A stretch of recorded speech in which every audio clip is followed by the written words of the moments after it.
Laboni, blockade কর্মসূচির এখন কি অবস্থা, আগতরা কি বলছেন জানাবেন সেখানকার বিস্তারিত। তারা এই যে ব্লকেট কর্মসূচি দিয়েছিল 30টি কলেজের শিক্ষার্থীরা, তারা অবশ্য এখন এই মুহূর্তে জাতীয় জাদুঘরের সামনে অবস্থান করে তারা স্লোগান দিচ্ছে এবং সেই স্লোগানটি কিন্তু আপনারা শুনতে পাচ্ছেন।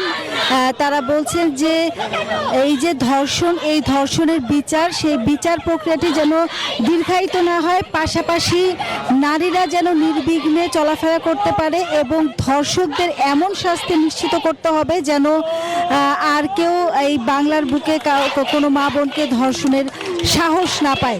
এবং তারা কিন্তু স্লোগান দিচ্ছেন, সেই জাস্টিস চেয়ে যে স্লোগান, সেই স্লোগানটি দিচ্ছেন। এবং পূর্ব ঘোষিত একটি কর্মসূচি ছিল যে 30টি কলেজের শিক্ষার্থীরা তারা শাহবাগে এসে ব্লকেট কর্মসূচি পালন করবে।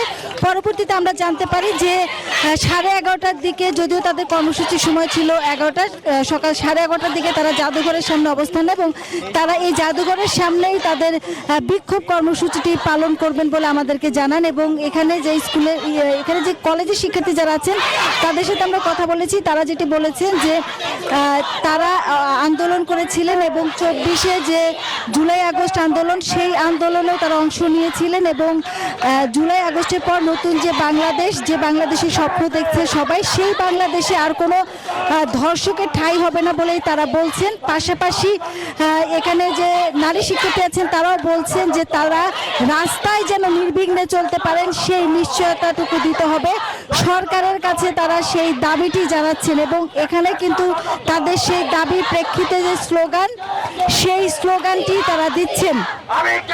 সকাল 11:30টার দিকে জাদুঘরের সামনে শিক্ষার্থীরা আসেন এবং তারা স্লোগান দিতে থাকেন।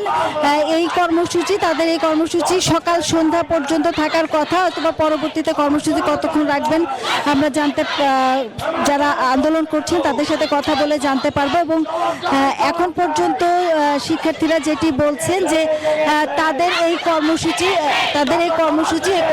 চলবে এবং তারা লাগাতার কর্মসূচি পালন করবেন বলছেন এবং সরকারের দৃষ্টি আকর্ষণ করছেন ধর্ষকদের বিরুদ্ধে সরকার যেন শুধু কথায় কঠোর না, এবং তারা যেন আরো কঠিন কোনো পদক্ষেপ নেন। তো শাহবাগ থেকে এই ছিল আমার কাছে সবশেষ তথ্য। এই ঈদে জামা জুতো অ্যাক্সেসরিজের ডিসকাউন্ট।